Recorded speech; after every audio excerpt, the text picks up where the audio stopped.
Saudara-saudara, kita akan bahas satu tema yang sangat sentral, yakni 5 makna doa Bapa Kami Katolik.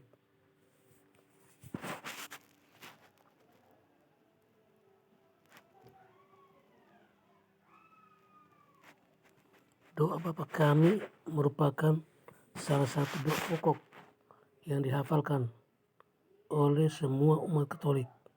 Selain menghafalkannya, umat Kristen juga perlu memahami makna doa Bapa Kami Katolik tersebut. Teks doa Bapa Kami. Indah teks doa Bapa Kami Katolik yang perlu dihafal dan dihayati seluruh umat Katolik. Bapa kami yang ada di surga, dimuliakanlah namamu, datanglah kerajaanmu, jadilah kehendakmu di atas bumi seperti di dalam surga. Berilah kami rezeki pada hari ini, dan ampunilah kesalahan kami, seperti kami pun mengampuni yang bersalah kepada kami. Dan janganlah masukkan kami ke dalam pencobaan, tetapi bebaskanlah kami dari yang jahat. Amin. 5 makna doa Bapa Kami Katolik. Melansir dari buku Our Father, Reflection on the Lord's Prayer, Pope Francis. Inilah sejumlah makna yang bisa dihayati dari doa Bapa Kami. Pertama, menjadi anaknya. Karena kasihnya kepada kita semua, umatnya, maka Yesus mengizinkan kita untuk memanggil Allah sebagai Bapa. Setiap kali mengucapkan Bapa, kita harus ingat bahwa kita sudah diangkat Allah Bapa menjadi anaknya berkat pertolongan dari Yesus Kristus. 2. Mengakui kemuliaannya. Dimuliakanlah namamu, datanglah kerajaanmu. Bermakna kerinduan kita agar semua semakin banyak orang yang mengenal Allah dan memuliakan namanya. Bagian ini mengingatkan kita untuk tidak hanya mengejar kemuliaan kita sendiri, karena semua yang ada pada diri kita sebenarnya hanyalah titipan dari Allah. Dengan demikian, kita harus menggunakannya dan memuliakan Tuhan. 3. Memohonkan kebutuhan. Kalimat berilah kami rezeki pada hari ini, di dalam doa ini juga bertujuan untuk meminta Allah untuk memenuhi kebutuhan kita. Ini makna bahwa kita percaya penuh kepada Allah yang sangat mengasihi dan memedulikan diri kita masing-masing. Rezeki adalah berkat yang diperoleh dari Tuhan. Rezeki ini tidak terbatas pada uang dan makanan, tapi juga kesehatan untuk menikmati kehidupan ini. Doa Bapa Kami mengingat kita bahwa semua rezeki yang kita miliki sekarang berasal dari Allah, sehingga harus dibagikan kepada orang-orang yang membutuhkan. 5. Mengampuni. Dan ampunilah kesalahan kami, seperti kami pun mengampuni yang bersalah kepada kami. Kalimat ini menekankan bahwa kita harus terlebih dahulu mengampuni orang yang bersalah kepada kita, agar kita pun bisa diampuni oleh Bapa. Jadi, ketika kita mengampuni orang lain, hal ini tidak semata hanya demi orang itu, tapi juga demi kebaikan agar memperoleh pengampunan dari Tuhan. Berikut, Allah mengasihi umatnya. Doa Bapa Kami juga bermakna bahwa kita semua memiliki Bapa di surga yang senantiasa mengasihi kita, sehingga merelakan anaknya wafat di salib demi menebus dosa kita semua.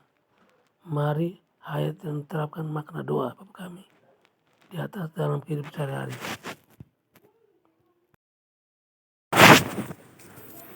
Doa Bapa Kami adalah doa yang satu-satunya Tuhan Yesus ajarkan kepada para muridnya.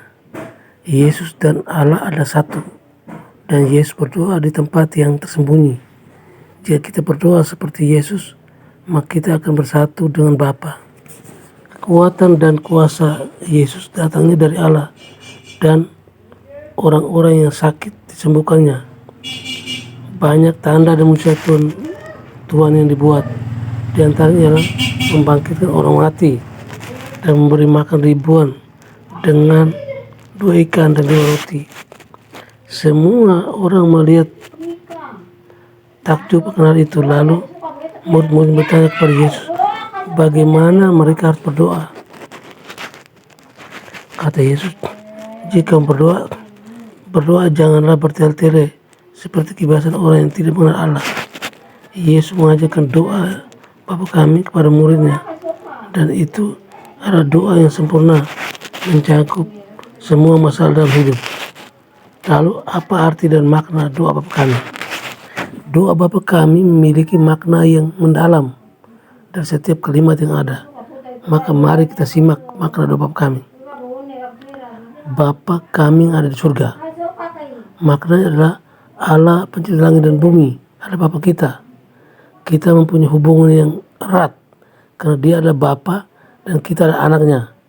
Karena kasih Allah, Ia mengangkat kita menjadi anaknya istimewa di hadapannya.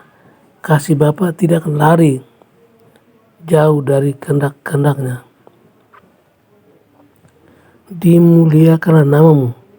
Dalam hidup ini kita harus memuliakan nama Allah, baik dalam doa maupun dalam kehidupan kita sehari-hari.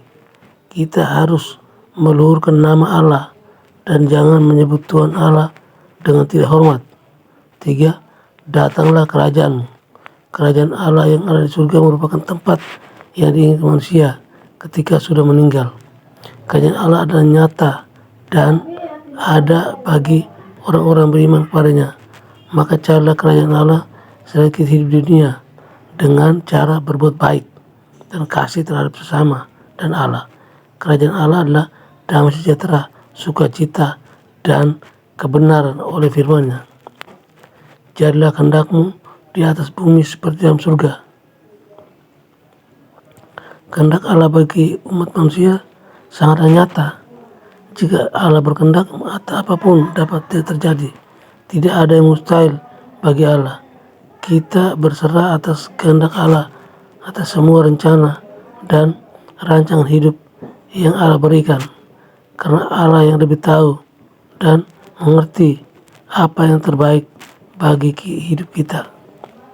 Berilah kami rezeki pada hari ini. Doa supaya Tuhan memberikan kita rezeki dalam hidup kita. Tuhan peduli dan mengerti akan kebutuhan kita. Maka haruslah kita memerintahkannya kepada Allah rezeki dan berusaha dalamnya. Dan ampunlah kesalahan kami seperti kami pun mengampuni yang bersalah kepada kami. Banyak sekali dosa yang kita lakukan, baik sengaja maupun tidak disengaja. Maka sepantasnya kita mohon ampun atas dosa kita.